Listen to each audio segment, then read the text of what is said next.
So this next, or basically what we're going to do next is the panel. So this is kind of what I've been waiting for. All of these guys that are coming up on here have made $1 million in a month or consistently make $1 million a month, right? Kind of like as mentioned, Jeremy broke the news. I was supposed to break the news, but Ryan Carroll generated 5.5 million last month, right? So I was supposed to break that, but he did it.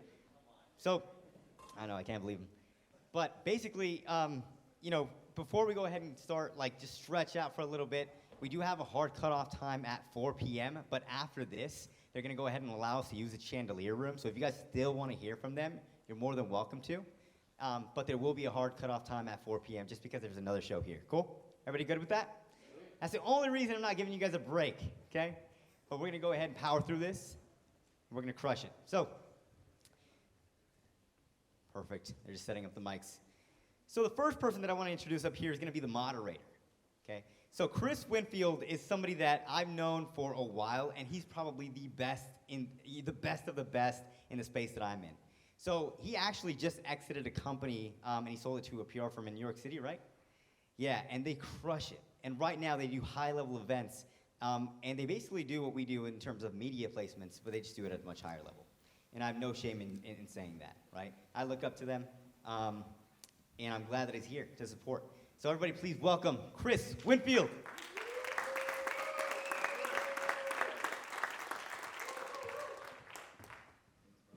No problem. Here's your mic. Thank you. So actually... Oh. I think it's on already, right? Yeah? You can have mine. Yeah, let me say something real quick. So actually now we send all of our leads to Ulysses. So because we still have people coming to us all the time. So if you're thinking of hiring him, do it. He's really, really good. Thank you for that. Thank you for that. All right. So since we have a hard cutoff time, I want to invite everybody else on the stage, and everybody that's on here is going to give a 60-second intro about themselves because they're going to do a phenomenal job. So first, let's bring up Sean Kelly. Go, Sean. Next, let's have Ryan Carroll. Then we have Mike Sancho right here. All right, then we have Hassan and we have Zan, basically they're brothers. Imagine that, right? Low. Yeah, that's the one that doesn't work. All righty, so I'm gonna go ahead and have Chris Winfield lead it from here. I fully trust him. In fact, he's probably gonna do a better job than me. But yeah, thank you guys. Cool, let's jump right into it. So, start with you, Sean. 60-second overview of what you do, what your offer is, and what you're currently doing monthly, since that seems to be a big part of it. Yeah, so I'm in the NFT space. So what I do is I work with Fortune 500 companies, big IP, and I help them launch NFTs. Basically, I help them enter the Web3 space. Most recently, we did McLaren, the car company. We got some really big ones we're working on now. Monthly, it would probably average out to about 500K right now. Cool, thanks. Ryan, Hey actually, guys. give it up for when people introduce themselves. Like, you don't have to be cheap with applause. We need to talk. We'll launch it. 60 seconds, Ryan. Hey guys, so Ryan Carroll, I've been building e-commerce businesses for the past 7 years, and now we've rolled it out into an automation service where you as an investor can partner with us. We build you, at the moment, an Amazon store. We do all the heavy lifting so that you can have a new stream of passive income. And we're trying to outbeat, traditional returns with stocks and real estate. And look, that was a phenomenal presentation, though, because I want to tap into that with what we're doing next. So we'll chat. 60 seconds. I got 45. You're 45 talking to seconds. everyone. Keep it focused. Yeah, exactly. All right. What's up, everybody? My name is Mike Sancho. I'm the CEO of Wealth Accelerators, and we do a lot of things. We also do automation like Ryan. We're in the e-commerce space, so we do build e-commerce stores. We also do trucking automation, which is pretty unique, so we run semi-trucks for partners. And then we have a couple other companies we own. We own a funding company, we have a solar company, and the other notable company is a Web3 blockchain development company. So we do a lot. And what are you doing currently about monthly? We already heard from Jeremy what Ryan's doing, so we don't have to repeat it. Typically about 2 to 3 mil a month. Okay, cool. Thank you. Yeah, give him applause. Good job. What's My up? name is Hassan Sheikh. This is my brother Zan Sheikh. We run a portfolio of online companies similar to Ryan and Mike. We do automation, so we do YouTube automation. We're also in the NFT space. Recently launched an NFT and also run an Amazon software company, as well as a couple online offers in the education space, from trading to e-commerce, specifically Amazon. All right. And then I'm going to put Mike in the middle of you guys so it doesn't get boring. Serious. Why not? But just to go along with that, we've basically developed a portfolio company where we're utilizing the skill sets that we have in growing businesses' revenues, and then partnering with them, buying out the company, et cetera, and growing the business utilizing the skill sets that we have. Last month we did about 1.7 million. This month we're on track for 2 million this month. Awesome. Mike, would you mind switching with him? It'll be much more interesting. Thanks. Give him applause. Yeah, thank you. One person. All right. So let's start down there with you. So Absolutely. like right up, everyone's looking, and I feel like this is like the chapter 20, right? You know, when you're looking at that and you're seeing people's chapter 20, like all the way down. You're already successful. The book's ending. It's great. What's your chapter 1 like? If you can talk about like what my friend Jesse Itzler calls the come up. Like, so what was that for you? Like, how long did it take to get here? For sure. Long journey for anyone that's where they're at. We're seeing Ryan do 5 million a month, et cetera.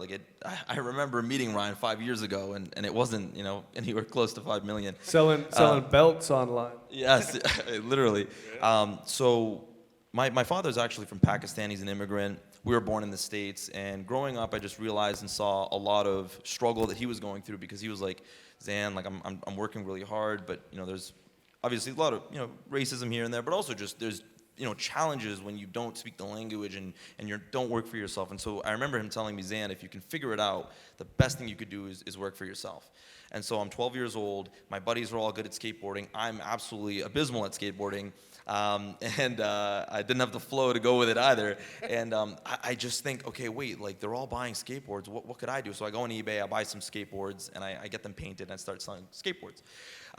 Fast forward to meeting Jeremy. Jeremy's actually one of the first mentors I've ever had, and I was running a small e-commerce business. Hassan was helping me with it at the time. He was literally 16 years old. I was 18. We're watching Ty Lopez videos, trying to figure this online thing out. And finally, after working with Jeremy, we began to crack $100,000 months. We literally stalled at $100,000 a month for like 18 months. Just like stalled, like just trying to figure things out, what the hell, what's going on. And then, really, and this is kind of the biggest lesson that I can impart to anybody who wants to grow and get better, and you said it very well, is it's really just down to you, right? You've got this standard and level that you want to push yourself to, and it wasn't until I just sat down and decided, fuck this, I'm gonna do whatever the hell it takes to get to the next level.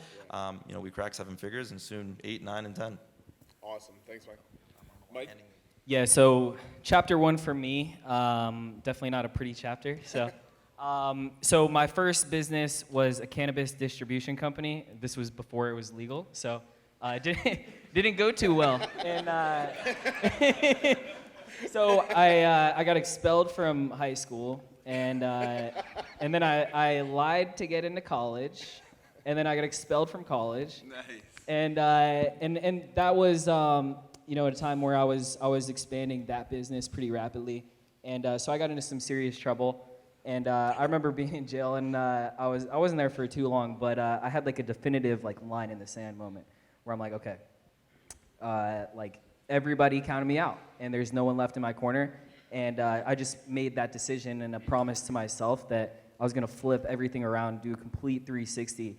I said I'm just gonna work like insane, crazy person. Like no one can outwork me, no matter what. And to this day, I always do that. I just outwork everybody. And then so I got out of jail, and no one would hire me. Couldn't even drive for Uber. So I went and got a job dishwashing, and I was working at Subway.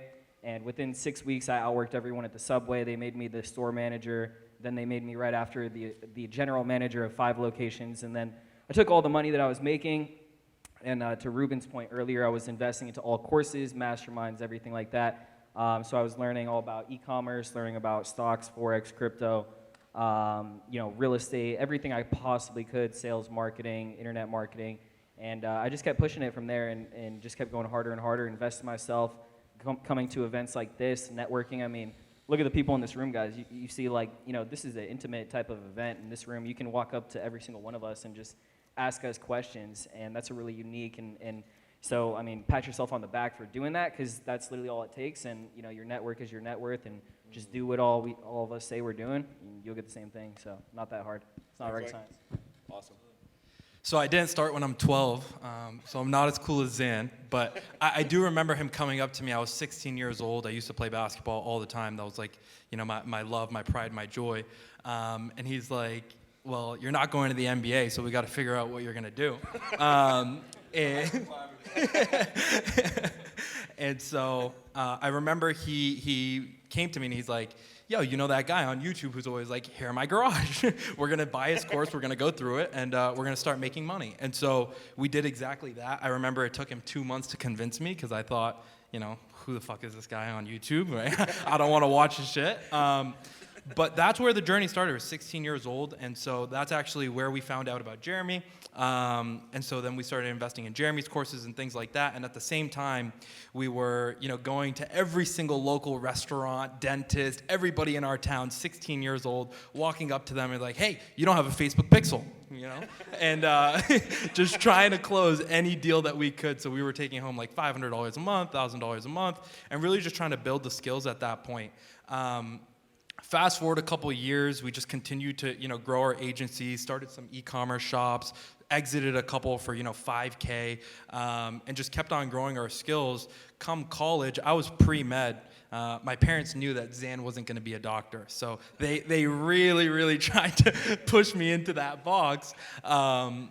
But eventually, the business really started to take off, taking home $10K a month in college, really realized that I didn't want to be sitting in organic chemistry. So I changed my major to business, had a ton of credits since I was pre-med, graduated in 3 years, and then we went full force. And around that time was the time where we were stuck at around $100K a month as well. And so being able to graduate, really double down, go to more events, go to more masterminds, and just focus full time.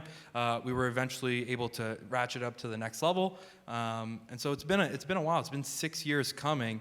And to see the growth has been pretty amazing, because we were stuck at under 10K a month for over a year, and then we're stuck at 100K a month for over a year. So you see these times of stalls, and then you see the explosive growth. And so the moral of the story is you just got to keep pushing. You will get to that next level. And one thing, so it's really cool, like from jail to pre-med, and they're both sitting next to each other. I think that's a really cool thing to, to see, because there's no one right way. Ryan? Yeah, started about 10 years ago when I was 16. I kind of realized we lived in this system. And when I was in high school, and I was like, horrible grades. I didn't know what I wanted to do, but I knew that I needed to get rich, and that I needed to escape the matrix, is what I like to say. Exactly, the system is gone. So started selling products on eBay, actually, would just buy wholesale products and flip them on eBay when I was young. That kind of transitioned into me at a young age, finding a mentor in e-commerce by the name Fred Lamb. Fred sees this. Fred, how you doing? Amazing guy. And that really kicked things off into just building my own e-commerce stores. I wish it could have just been great from there, but I almost went bankrupt, I think, after the first 18 months of starting my business, and incredible amounts of debt, screwed my credit, and, it happens, and you got to play the credit game, rebuild it. Built another business, almost failed. It's been, a journey of trial and error to figure out what really works, and that's led me to where I am today. So, yeah. Awesome. Thanks. Sean? Yeah, I had a similar start. Started off in e-commerce. I'm from New Jersey, so I went to Rutgers. I was a broke college student. Started selling jerseys out of my dorm room because I saw people wearing them at parties and tailgates and stuff. Did that for like 4 years, making 50 to 150K a year. But I think what really got me to the next level was when I learned sales. And I learned sales during the pandemic. Because what happened was I saw these articles about how people couldn't get masks. And my mom's from China, so she speaks that language, and just basically talked to some factories and ended up getting some masks somehow. And then I just started cold email, cold calling, and racked up $15 million in sales during the pandemic. And yeah. Casual. all B2B, so it's easier than B2C, I think. And then also a big thing that came to mind was when I changed from e-commerce to the Web3 industry. I felt like that was a big change because the profit margins, as you guys know, in e-commerce are pretty thin. But with NFTs, it's 80-90%. So for me, that was a huge shift as well. That's awesome. By the way, whoever's talking, like if you can just go outside, it's really annoying. So let's talk about marketing a little bit, because I think everyone's gonna have a little bit different. Like, what's your main marketing channels, and how much do you spend per month? Yeah, so the NFT space is actually really weird. They hate when you do paid marketing. They hate when you pay celebrities and influencers. They all live on Twitter and Discord. So usually when you're marketing, you're spending very little. But when you launch a project, they call it a mint. And if it's a known brand person or whatever, like Ryan Pineda just launched one last week and made like 3 million or so. You're making millions basically on the mint, and it's heavy profit margins. So is most of your marketing is just like word of mouth? Twitter AMAs, word of mouth, Discord. It's a whole nother world than like the paid route. Got it. Ryan? Yeah, paid ads I've lived on my entire life. We're spending about $300,000 a month right now on paid ads. Mostly on? Mostly on TikTok. TikTok is a really good channel, I feel like, right now, as far as the cost to acquire that customer. Obviously, you want to diversify Facebook, YouTube. We're starting to tap into LinkedIn ads, but a majority of our clients are coming from TikTok ads. Wow. Yeah. That's interesting. Yes, sir. Yeah, super cool that you mentioned, Web3, because there's literally no customer acquisition cost, and that's like the biggest, slice into your margin. In Web2, you'll be spending, 10 to 15%, even up to 20% on a sales end of things. You'll be spending another 10 to 20% plus on your marketing, your paid advertising, right? And so the beautiful thing about Web3 is right now there actually is no customer acquisition cost. Actually, if you run ads, it's almost like you're a scam. They're like, why are you running ads? So that's really, really cool about these emerging spaces is that, the opportunity is that everybody's already so hyped up about it that you can really capitalize on that. So same thing, Twitter, and then, your largest cost is really going to be like giveaways and things like that. I'll let Zan talk about, what we do in terms of our paid for the Web 2 side. But yeah, I'm really glad that you brought that up because that's a side of things that people don't realize is that when you do tap into those emerging markets, you get a massive edge, right? And so the massive edge in Web3 right now is that there's literally no customer acquisition cost. Yeah, for me, I'm a big paid traffic fan as well. So like Ryan, right now we're doing about 200K a month, but we're doing a lot of Facebook and Instagram right now. Okay. Yep. Beautiful. Same here. Really, really big believer in paid advertising when it comes to at least the Web 2 businesses. We're currently spending about $250,000 a month across Facebook, Instagram, and YouTube ads, and a little bit of TikTok as well. Got it. Mainly Facebook, okay. What was your biggest block to growth? Like, that you could have been much faster if you didn't have this. To be completely honest, it's you. I know that's like kind of a catch-all Me? answer. Or well, you? Well, it's you versus you, right? And for you, it's you. For me, it's me. And I just want to be for all of clear us- because we just met. For sure. No, man, I read minds. But it's really just you versus you, right? For me, I think the biggest thing was just when Jeremy was mentioning things about like comfort, and even when I look at myself now and maybe a year ago, maybe 2 years ago, it's the level of thoughts that are going through your brain. It's the reasons you tell yourself why you can't do something. It's, oh, okay, I need to do X, Y, Z, but do you procrastinate? Do you wait? Now I've just turned into an individual that when something needs to get done, like, done, right? If I know something needs to happen, whether, come hell or high water, it's done. I think what I was going to mention about Sean, right, is where, you were making 15 million off those masks. I know a lot of people that tried to do that, even myself, when the pandemic hit. I was tapping into my contacts because I had some relationships with factories in China, but I didn't make 15 million off those masks, right? And so it speaks to you, at least, when you were taking advantage of that opportunity, is it really just comes down to who you are as an individual and how far you're willing to push yourself. And so I know it's kind of an unfair answer, but it's you, right? It's you deciding how far you're willing to push yourself. Yeah, and I generally agree with that too. I think a lot of it comes internally, and I think the biggest thing for me, like before I had my like line in the sand moment, like I used to care like what people thought of me and stuff like that. But once everyone kind of just bailed, I stopped giving a fuck what anybody thinks of me. And once you shed yourself of that, like, it doesn't matter, because if you're gonna be sitting up here, like, you're gonna have haters. Every single one of us, we got a lot of haters. A lot of people hate me. Every single day, I read hate on my ads. Every single day. People talking shit, and I laugh at it. But I mean, it can get to you. It can get in your head. But ultimately, it was, the experiences that kind of pushed me to just realizing that, when you're up, everyone's gonna come around and be all around you. When you're down, they're gonna leave as fast as they possibly can. So like, just knowing that that's life, and at the end of the day, I have to focus on me and my family and my legacy. Like Jeremy said, like it's my duty to be successful. It's my duty to get richer. So in order to get richer, I don't give a fuck what anybody thinks, including you guys. So there you go. Yeah, Yeah, absolutely. Thank you very much. You don't have to be cheap. Absolutely. So my answer is going to be you versus you. No, I'm just kidding. They already gave the two mindset. I would say the number one thing is mindset, but in terms of the two tactical things that I could point out is, number one, the level you play on, right? Like, at the end of the day, like, you could just charge a larger sum of money. You could just work with somebody where if you run the same exact advertisements for them, they're just a bigger company, and so they're going to make more money as a result. And so the first thing is charge more, work with bigger clients, and just scale up that number. That's like the easiest thing that you can do to start, right?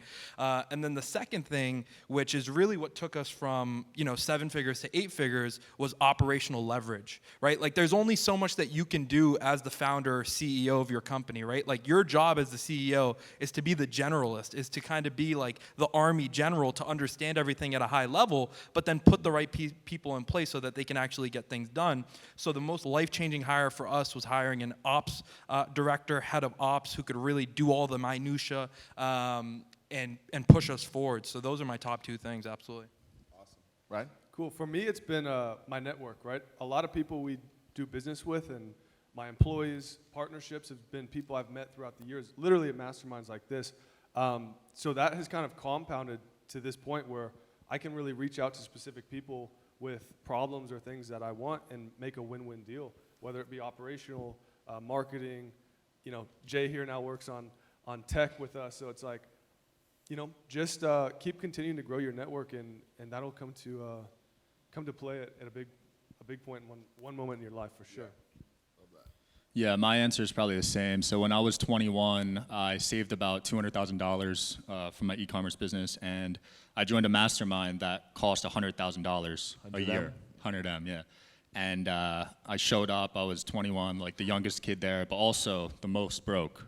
So like all these guys were just, it was pretty intimidating the first few dinners. But I ended up getting into business with some of the guys, and we went on to make money together. And these relationships I still have to this day are just incredible. So I agree with the networking answer. Yeah, I love that. What's one non-negotiable thing that you do every single day? I try to get like a workout or like a walk-in at least, because I used to just, I literally sat at a desk for 2 years straight without any workout, and it just took a toll on me. Ryan? Yeah, I don't want to add to that, but yeah, this year. You can add to it. It's I all mean, good. look, I would say the biggest investment once you have money is your health. So I brought on personal trainers, blood work. Every day I'm doing different crazy workouts I never thought was possible, but it's mentally helped me a lot. So yeah. Yeah, no, that's huge. I remember when I graduated, I felt like such a large pressure on myself to make as much money as possible. I used to go to the gym every single day, play basketball, all that type of stuff. But after I graduated, I felt all this pressure. I literally stopped going to the gym completely, right? And so after a year passed by like a flash, I realized I gained 40 pounds. I was extremely out of shape. And then I literally had to take 6 months to recalibrate myself and get myself back into that mental headspace, because I realized after a year I was going to these events, these masterminds. I didn't even feel like myself, even though I had all the money that I originally wanted, right? So workout a day is a non-negotiable. Another thing, no matter what it is, no matter what's going on, I just try to push, whatever I'm doing, a small piece forward, right? Like even if I'm at this event, I'm going to send a couple messages to my team, maybe have one phone call, right? Just try to do one thing, at least one thing in your business every single day, and it will compound. It's like Ed Milet's one more, power of one more. Like just do one extra thing. Mike? Yeah, I think for me, I think it's just my discipline and following my schedule. I have to stick to my schedule. And there's things on my schedule pretty much every day that, I may not want to do. I may not want to take, 12 meetings in a row, but I do it and I stick to it. So I think for me, it's just getting uncomfortable every single day and just continuing to push through and staying disciplined. Are you setting that schedule, or is like an assistant setting it for you? Right now, it's a lot of me setting the schedule, but I have an assistant I'm working with as well. Yeah. Got it. Cool. For me, it's prayer. That's the first thing. Is I believe that we're all spiritual beings. It would be pretty depressing if I was just a walking meat sack. So I believe that our spiritual essence is what truly powers us, and that's what power is being able to channel that through this physical essence that we have. And so for me, it's prayer, and then right after is just self-talk. I refuse to ever say anything negative about myself. I will be a mega billionaire or even a trillionaire. I know that that's going to happen. I know I'm unstoppable. I know I can do anything I want at will. And so I just refuse to talk negative about myself ever. Love that. Yeah. Great. All right. Somebody actually from here asked me to ask this question. So if you could pinpoint one thing, just scale it down to one thing someone from the audience could do to get up on this stage next year, what would that be? What's the first step?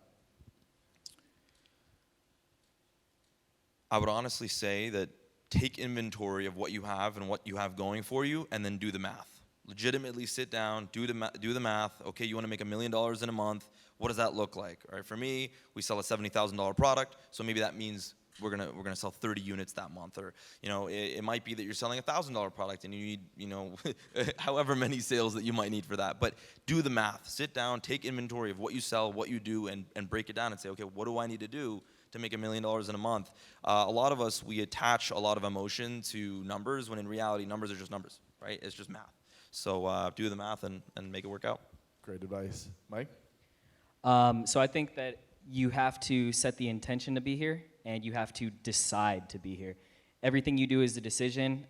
Like I decided and had my line in the sand moment. I decided to be rich. I'm doing it. Yeah. Boom. Let's fucking go. No, I love that. And he's not kidding about the self-talk. In crypto, we call ourselves degens a lot. He won't even let me call myself a degenerate. He's like, no, you're not. You're a fucking billionaire. Right? So he's not kidding. He's not kidding. That's great. I mean, biggest advice I would say is find not one, but as many people as you can who you want to be in their position. Learn everything that you can from them. It's not about copying exactly what they're doing, but it's just about gathering all those different data points and then figuring out what works for you. So it's kind of like picking up all the XP points, and then eventually you level up because you got all the points, right? So find all those people, study them religiously, and you'll come up with your own system. For me, it always comes down to the offer, right? Everyone's selling something in here, but what does the offer look like? There's a great book by Alex Hormozi, The $100 Million Offer. I'm sure a lot of you guys have read it. That book, literally, I read that, and 2 months later is when I did my first $1 million in my business, right? And I just took everything from that book and implemented it, and I was like, this makes sense, So create a good offer, and just number 2, figure out what your skill sets are. I'm good at being the visionary. I'm good at putting the right people in place, but I'm not good operationally. So you have to be self-aware of that and put the people in, your business that you're lacking. Yeah, I'll combine everything. I think first learning a high income skill, obviously like sales is great. And then from there, it just becomes a numbers game, and you need a really good offer, like a no-brainer offer. Alex Hormozi always talks about that. So like, why does solar do well? Because it saves you money. Right now, people are selling ERC and making millions. I know someone that made $3 million last month selling that, and it's an easy offer because you're giving a company free money. It's a win-win. We'll talk after. So yeah, just create a no-brainer offer, and then get really good at sales. You combine those two, you're set. Perfect. Let's talk about teams a little bit. So can you guys talk about who's on your team, high level, just like kind of a breakdown? Yeah, so first I got to describe the story. So basically I launched an NFT. It sold out. We did like $2.4 million in 18 minutes. And then I started an NFT marketing agency after that, which got acquired. So now I'm part of a company that's going public later this year, but I'm their VP of marketing. We got like 100 employees, but I have a small team of about 5. Cool. Are they same people that you were already working with? Yeah, so the company they acquired, they just moved. We only had like 5 people, so. Yeah, we have about 62 employees. The higher level people, number one, my right-hand man's my COO. Like I said, operationally, he's my guy.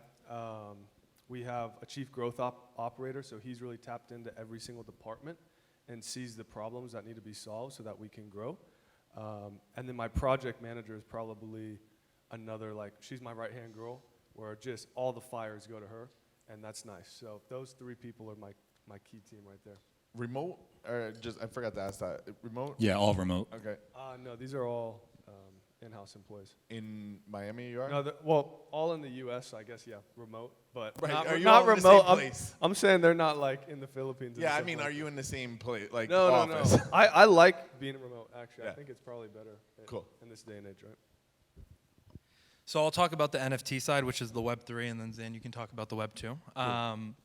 So in terms of team, we didn't do 2.4 million because we launched in a bear market, but we did do about 300K in about 30 minutes, sitting at about 30x in this bear market, which is really, really cool. But in terms of a team, we have our head operator, we have our head integrator, and then we have a team of 5 moderators, which is kind of like the frontline customer service. We have a head developer who also has a team of 5 his own. And then we also have a head marketer who has a team of his own as well.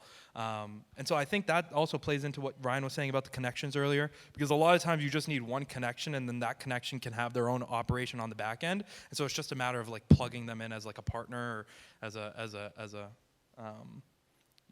partner, right? So that's what the team is comprised of. Awesome, thanks. Mike?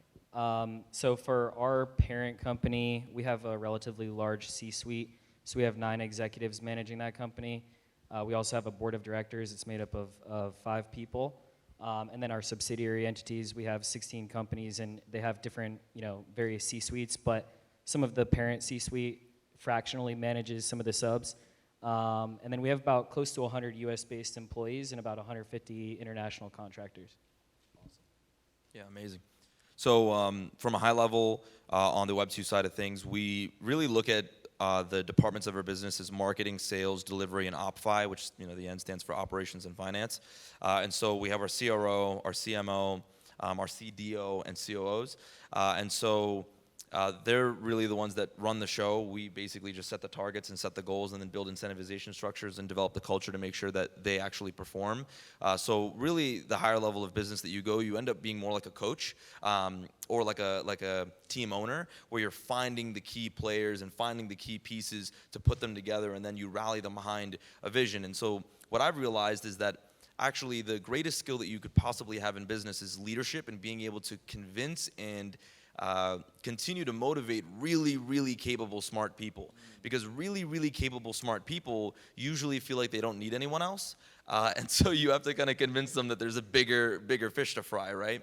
And so across everything, we do run mostly everything remote. We don't have any in-person offices or anything except for our delivery teams in Australia, which develop most of our content. We have about 100 employees out in Australia, and then about 30 that are in the States, all remote. Wow. All right, let's do 2 more questions. So everyone talked about networking and mentors and everything like that. Like, what could somebody do to build a relationship with you? So the worst thing in the world is somebody saying, "Oh, can I pick your brain for 5 minutes?" Right? Don't. If you say that, just leave. But what does somebody need to do to build that relationship? We all talked about relationships and how important that was. So what did you need to do to build relationships, and what could somebody do to build a good relationship with you, where be that mentor, be that contact that they can call up? 2 ways. Value. So value works both ways. It can be monetary, or it can be some sort of intangible value that I might need. So if one of you came up to me and said, "Hey, Zan, I recorded this whole talk. All right, let's be friends." I mean, right? Like, it just brought me value. And then the second way is being of value yourself and having me come to you. So a lot of the times, the relationships I've gotten, some even multi-billionaires and things like that, they've come to me because of some sort of value I had. And they found me out. They sought me out. And so it's really obviously based around value and a value exchange. That's all relationships and everything really is about at the end of the day. But the first way would be, obviously bring me value, whether it be financial or whether it be, something intangible that I would really enjoy, or having me come to you and you being very valuable in some way. Yeah, so there's two things. I would say, whatever circle you're trying to get into, join their mastermind. And we have our own mastermind too, but I'm also a member of a lot of different masterminds. And like he mentioned, $100 million mastermind. There's one I'm with, War Room Mastermind, it's popular. There's another, Solar CEOs, another one I'm part of, $50,000 mastermind. So like, at a certain point, you have to pay to play. Like you have to, and that shows that you're serious, because the great thing about these masterminds is that, like when it's a $30,000 a year mastermind, everyone there has paid $30,000 to get there. So you're there with serious people. And that's where you just level up ridiculous. And then the second piece I would say is to add value. Like you don't want to go to someone and be like, well, let me just take your time for free. No, you want to go and find ways to add value to these people for free and like not get in their way. And just through like going to these masterminds, adding value, your circle will level up very, very, very quickly. Yeah, absolutely. I mean, these guys just touched on the two most important things. I'd say don't be afraid to pay for it. Just like Mike said, if you paid $20,000 to get into a room, you know that everybody else did too, and so that's a really, really easy way to network. And then obviously the guy who's running that mastermind, he knows that you paid him because the money came into his bank account, so he may feel a fiduciary duty to give some value to you as well.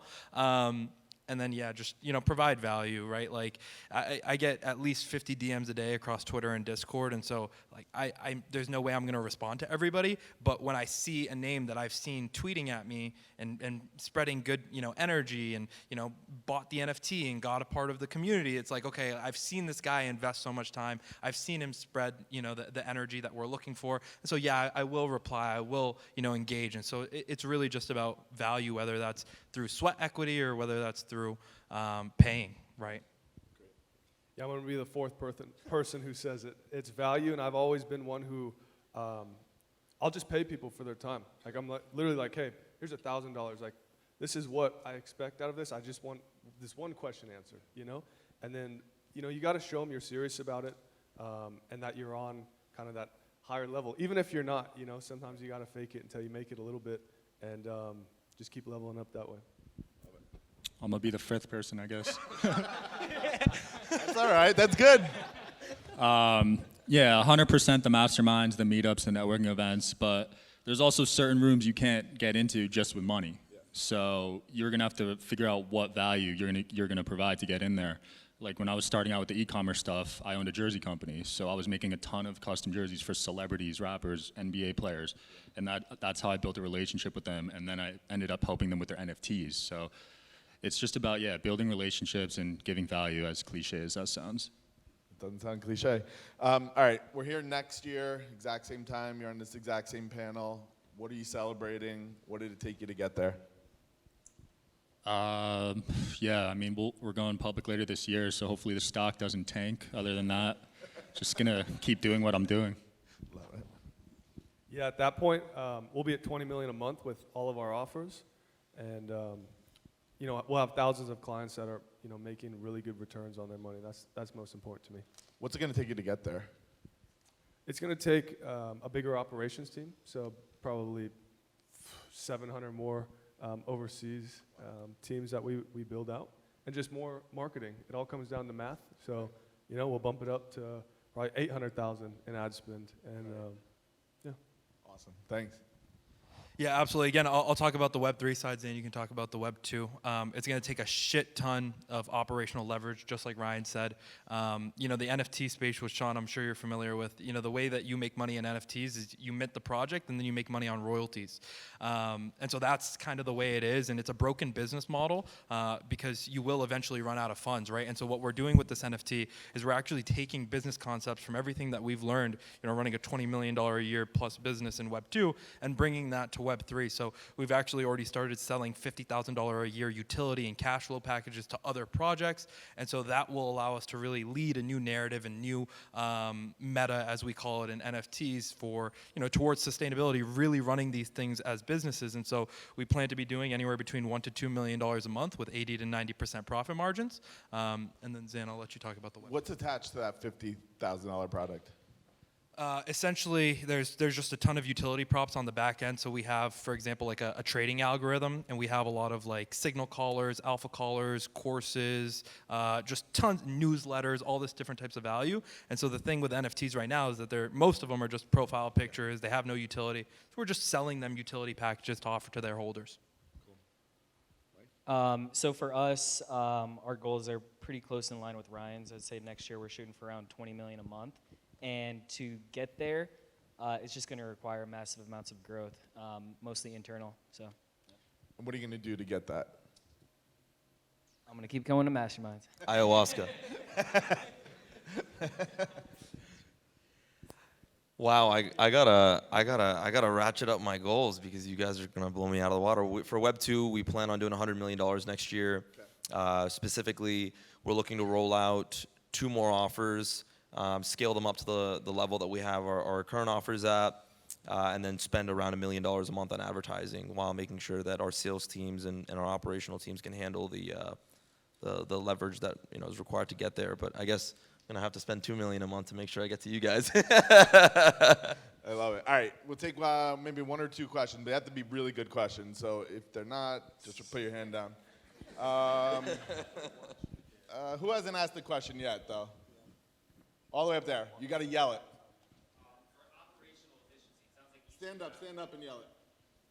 for operational efficiency, it sounds like you guys have built up how you started yourselves and you built up teams of dozens or hundreds of people. It's complicated to manage a lot of people, incentivize them, scale, make sure you have company culture. Do you have either a book, a mastermind, or like some piece of advice for other business owners trying to scale and grow their companies? Good question. You want to start over here? Yeah, go for it. Best business book I've ever read in my life. I read it when I was 18, and I've read it every single year since. I'm now 25. It's called The Personal MBA, I believe by Josh Kaufman. I think that's his name. It's like a pretty thick volume, but it goes through literally every single thing and problem that you could potentially deal with in business. And specifically, to answer your point, just got to realize you got to hire people smarter and better and richer and more capable than you. All the growth that we've had so far has been because of the fact that we switched up, and instead of hiring people that didn't know what we needed them to know, right, we hired people that were so far out of our league, and I had to basically run through hoops to convince them to work with us. And they'll solve those problems for you.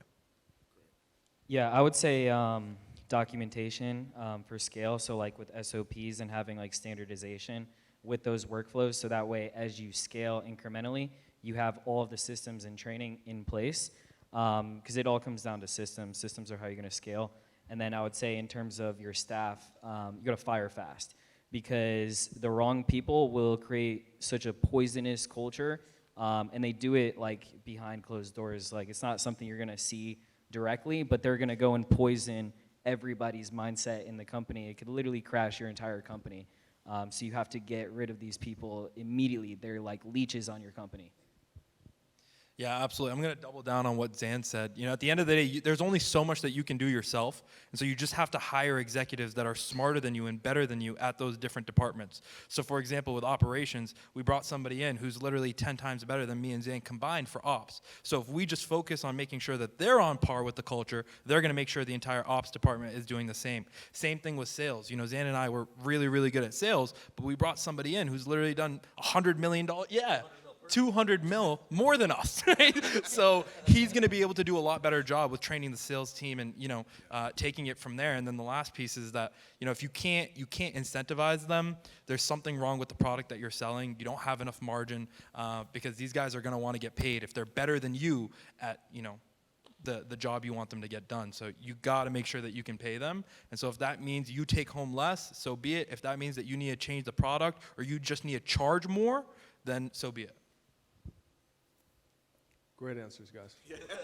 Really good. I agree.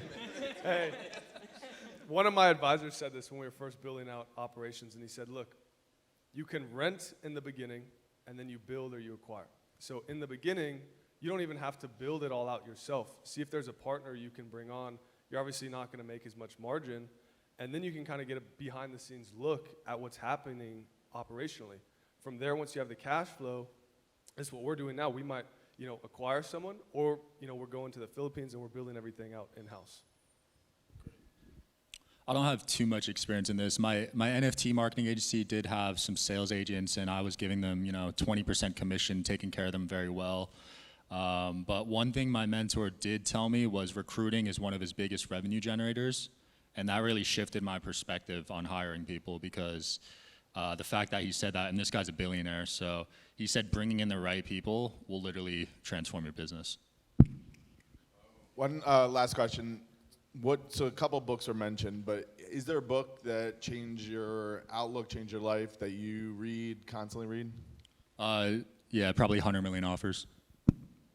100 million, Think and Grow Rich. Think and Grow Rich, okay. Yeah, I literally was rereading 100 Mil Offers on the Our plane Moses, ride here. Jesus. I'm gonna finish it on the way back. So yeah, it's a really good book.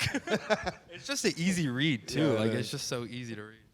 $100 million. No, It's got to so- be different, Mike. Yeah. So, good one for me is Outwitting the Devil. I'm actually reading it again for like the 15th time right now, so it's a really solid one. Say it again, I couldn't hear. Outwitting the Devil, Napoleon Hill.